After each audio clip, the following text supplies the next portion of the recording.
nested subquery or uncorrelated subquery. Okay. So, before going to that, let me go with the scenario. I'll explain the simple thing. I'll explain the query and then you can see. Now, when I execute these two queries, I got the output for two tables. One is the table 1 and one is the other is the table 2. Okay. Now, what I want to get a list of records. When I do the select star from test 1, I got two tables, right? One is the test 1, one is the test 2. When I do select star from test 1, I will get all the records from the test 1, and when I do select star from test 2, I will get all the records from test 2. But now what I want is that when I do the select star from test 1, I want to get the records, so that I want to get the records I want to get the records that are only there in the test 2. Okay. So, how to get normally? I will write select star from test 1 where id in. Now, here I will write select id from test 2, because I want to get the records which are there in the test 2 table. I want to get records from the test 1 where that IDs are there in the test 2 table. Did you get my point? Hello? Hello? So, this is the test 1 and test 2. Now, I want to get the records from test 1 where I should filter where that ID, if the ID is there in the test 2, then I want to display. If the ID is not there in the test 2, then I do not want. Send. So, now if I do this, if I execute this query, what will be my output now? Can anyone say?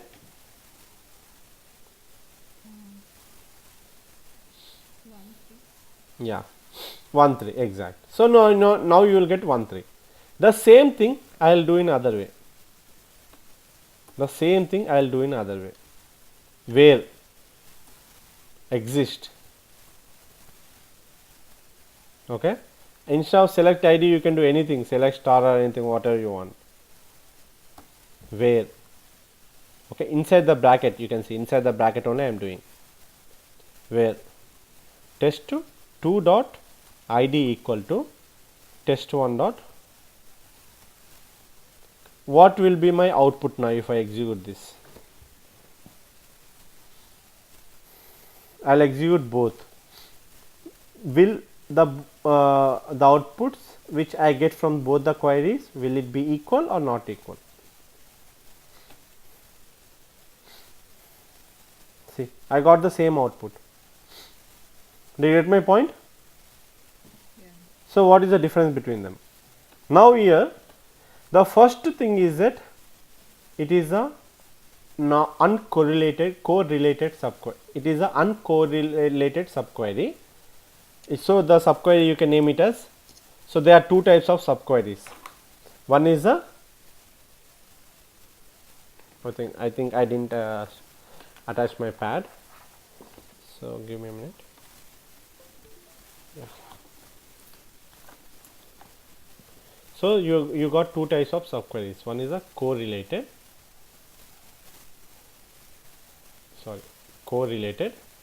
and other is a uncorrelated subquery.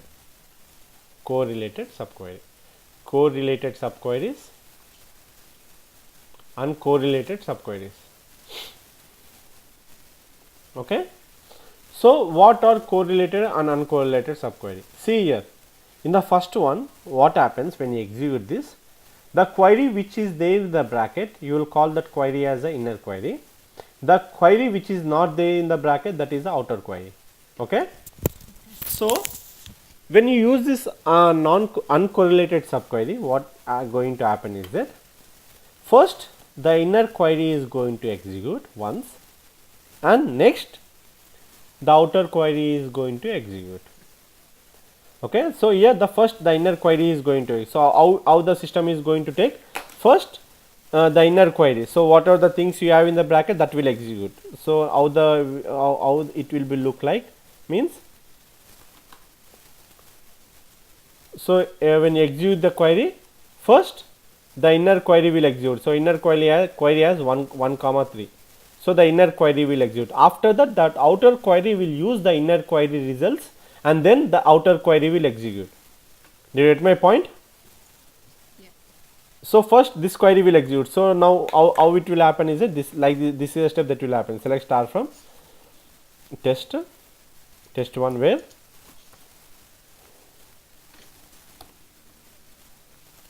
id in the inner query. When the inner query executes, you will get 1 comma 3. So the same thing will happen here. So when you execute this, the first inner query will execute, and that the whatever results you get from the inner query, it will be kept in the bracket. Then the outer query will execute. So it is a uncorrelated subquery.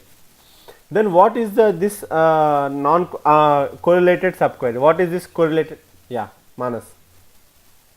అది కొంచెం అర్థం కాలేదు ఇక్కడ wear ID అంటే meaning ID in అంటే ID ఈ నెంబర్లలో ఉండొచ్చు అనమాట.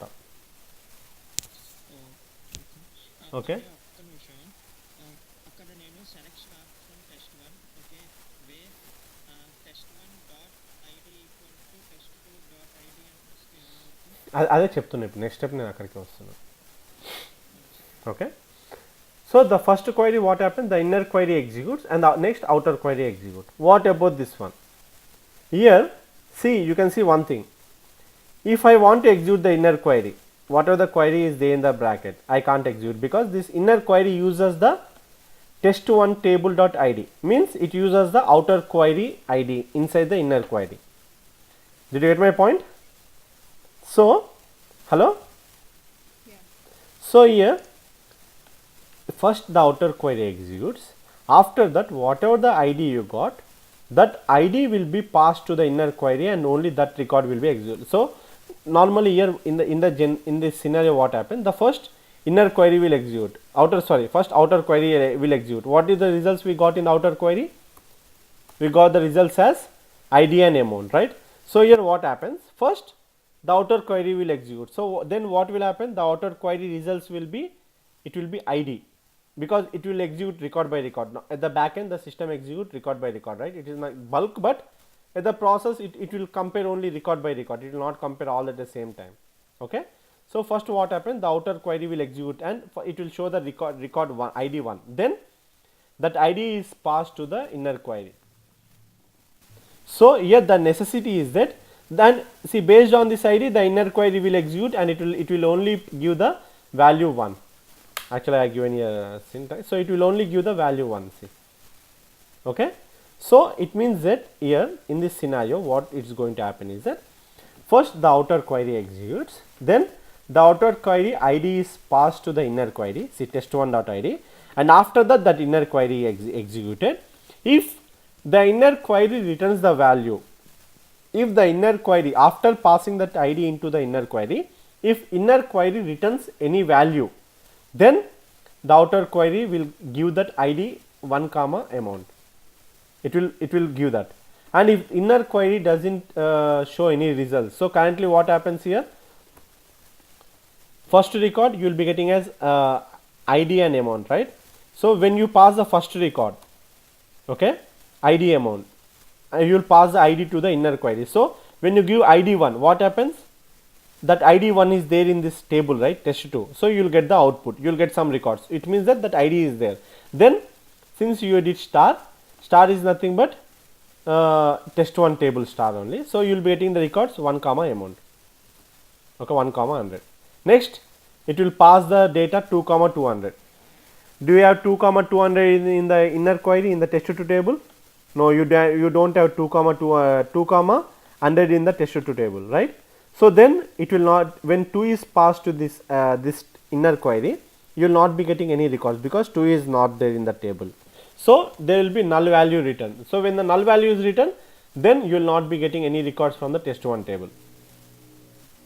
Again same with the id3, when id3 is passed to the inner query, then id3 has the data. So again what it does, it goes and runs and it will check, okay, I have id3, so then it will give the data for the id3. Are you able to get my point? Hello, okay, this is a this one you will call it as a uncorrelated uncorrelated subquery, and this one you will call it as a correlated subquery. Okay.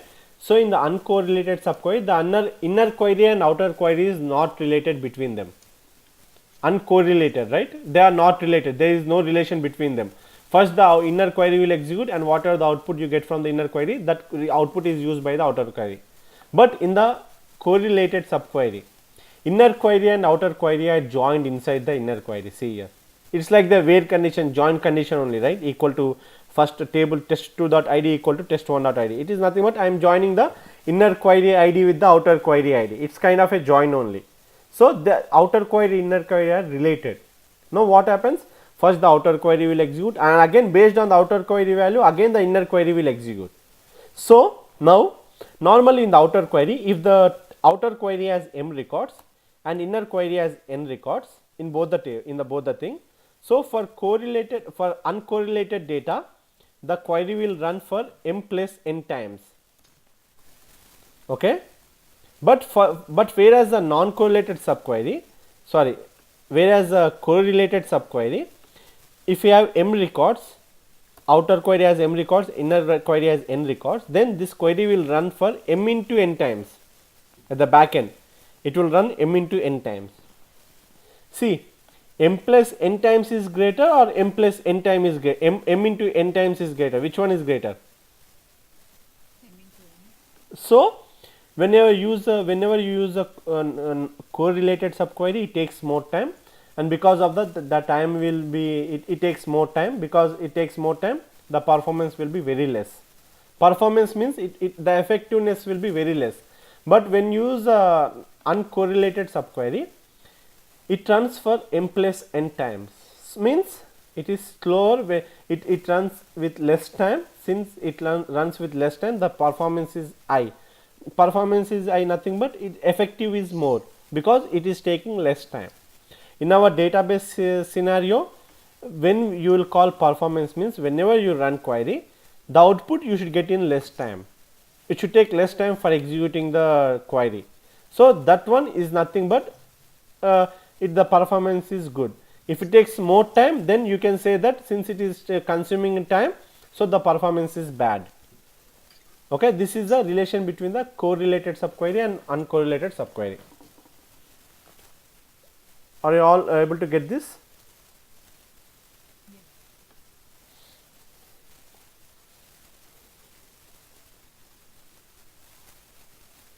No, I am having some Internet Explorer. Okay, I don't know. Okay, this is with the correlated subquery and uncorrelated subquery. And there is one more thing, as I said right in the previous example, I said derived tables. So what is the derived tables? I am going to explain it again. Let us say, so I do the join. I want to get the records which are there in the table B. Control select star from table 1, inner join table 2 on table 1 dot id equal to table 2 dot id. Now when I execute, I get the data for both the tables. Object name, invalid object name, table 1. What is this? Select star table name. Oh, I add one more thing at the top.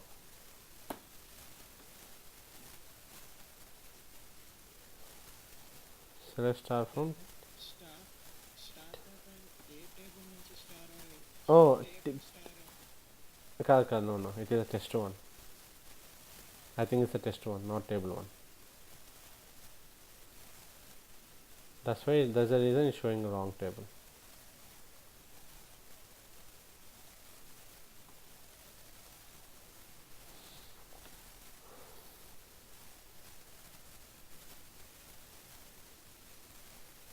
Oh, yeah.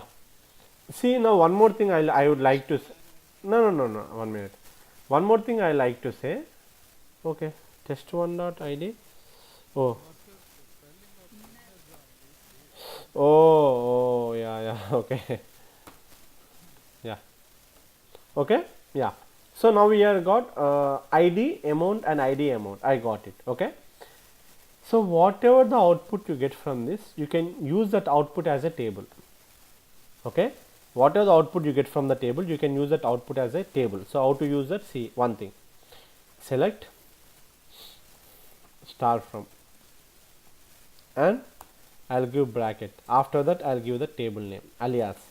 Now in the bracket I'll just keep this query, that's it. Okay, control C, delete. I'll go here, in the bracket I'll give the table, that's it. Instead of giving the table name, I'm just giving this query, that's it, and giving that. So when I execute this now, oh, 1 minute, yeah, because I'm having a column ID repeated multiple times, right? So that's the thing, test1 dot star, then I will not be getting any error. Yes. Instead of doing that, I can take one query. See, now whatever I want, I can filter on where condition, where a dot id equal to 1. That's it. Now I'll get the data for only 1. Where a dot id equal to 3, I'll get data for only id 3. Like now, whatever the output you are getting from the table, you are using as a derived one. Like you are creating a table. You are assuming that output as a table. Whatever the output you get, you are assuming that output as a table, and you are calling that table in the from class.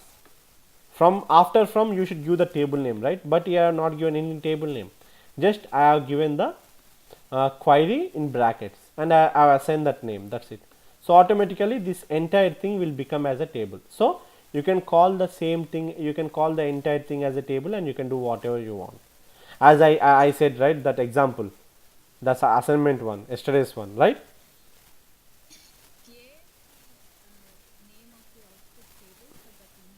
Yeah, you can give anything.